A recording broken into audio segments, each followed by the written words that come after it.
Media Vietnam ikut soroti lolosnya timnas Indonesia U23 ke Piala Asia 2024. Keberhasilan timnas Indonesia U23 lolos ke putaran final Piala Asia langsung menjadi sorotan media asing. Salah satunya media Vietnam, The Thao, yang juga memberitakan kabar bagus tersebut. Timnas Indonesia U23 melaju ke putaran final usai menyegel status juara grup K. Indonesia U23 pertama kali mengikuti putaran final Piala Asia U23 setelah mengalahkan Turkmenistan di laga final penyisihan grup. Benar-benar hasil di luar dugaan karena pelatih Shin Tae-yong dan timnya sebenarnya hanya butuh hasil imbang, tulis The Thao. Garuda Muda baru saja mencatatkan sejarah dengan menembus putaran final Piala Asia U23. Gelaran Piala Asia 2024 sendiri akan digelar di Qatar tahun depan. Ini menjadi keikutsertaan pertama skuad Garuda Muda di ajang tersebut. Sebelumnya, timnas Indonesia U23 selalu mentok di babak kualifikasi. Alhamdulillah, pemain timnas U23 Indonesia mendapatkan bonus dari PSSI. Timnas Indonesia U23 di bawah asuhan Shin Tae-yong telah berhasil mencetak sejarah, di mana untuk pertama kalinya skuad Garuda Muda lolos ke Piala Asia U23. Tiket itu didapatkan skuad Garuda Muda usai menaklukkan Turkmenistan 2-0 di Stadion Manahan Solo kemarin malam. 2 gol kemenangan timnas Indonesia U23 dalam laga pamungkas itu dicetak oleh Ivar Jenner pada menit ke-41 dan Pratama Arhan di masa injury time babak kedua.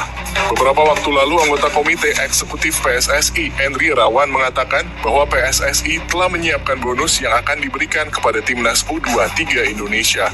Bonus itu diberikan jika timnas U23 Indonesia mampu mengalahkan Turkmenistan. Dan setelah kemenangan penting kemarin, dipastikan semua penggawa timnas Indonesia U23 akan mendapatkan bonus yang telah dijanjikan. Kalau bonus pasti akan kami berikan, ucap Henry Irawan kepada awak media. Meski begitu, belum diketahui berapa jumlah bonus yang akan diberikan PSSI kepada timnas U23 Indonesia. Namun menurut perkiraan admin, bonus itu cukup besar jika dihitung per pemain. Contoh seperti saat memenangkan SEA Games 2023, per pemain mendapatkan hampir 400 juta rupiah dari Menpora. Untuk pemberian bonus ajang kualifikasi seperti sekarang ini, admin memprediksi per main tak kurang dari 100 juta akan mendapatkannya.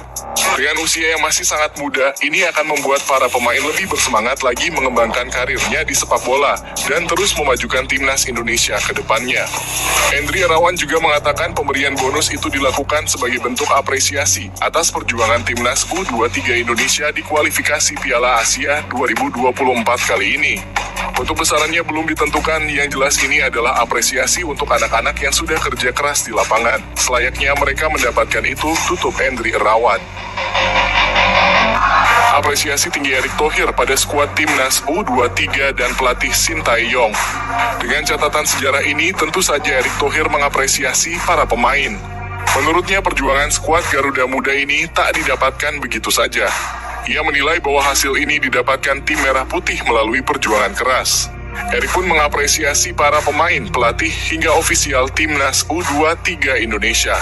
Selamat kepada seluruh pemain, pelatih, dan ofisial, kalian layak mendapatkannya setelah berjuang begitu keras, baik dalam latihan maupun pertandingan, ujar Erick Thohir. Erick pun mengakui bahwa tim nasional Indonesia telah bangkit. Alhamdulillah, kita lolos Piala Asia U23 untuk pertama kali sepanjang sejarah. Ini bukti kalau kita bisa, kata Erick Thohir. Erick pun memuji Marcelino Ferdinand dan kawan-kawan yang tampil luar biasa. Skuad Garuda Muda tetap tenang dan tampil konsisten hingga akhir pertandingan. Dikata Shin Tae-yong usai bahwa timnas Indonesia lolos ke 3 Piala Asia berbeda. Shin Tae-yong memiliki catatan yang menarik di sepak bola Indonesia. Pelatih berusia 52 tahun itu sukses membawa 3 timnas Indonesia di level kelompok umur yang berbeda untuk berlaga di Piala Asia. Timnas Indonesia Senior dan Timnas Indonesia U20 sudah dibawa Shin Tae-yong lolos ke Piala Asia. Terbaru, Timnas Indonesia U23 melakukan hal yang sama. Shin Tae-yong bahagia dengan pencapaian itu. Ex-pelatih Timnas Korea Selatan itu merasa sepak bola Indonesia sudah mengalami perkembangan yang cukup bagus. Memang menurut saya sepak bola Indonesia sangat berkembang, seperti yang dirasakan masyarakat, fans, dan wartawan pasti juga merasakan perkembangan sejauh apa, ujar Shin Tae-yong selepas laga. Shin Tae-yong bahkan berkeyakinan perkembangan sepak bola Indonesia tak akan mandek sampai di level Piala Asia saja. Sepak bola tanah air disebut bisa berkembang lebih jauh lagi di masa depan.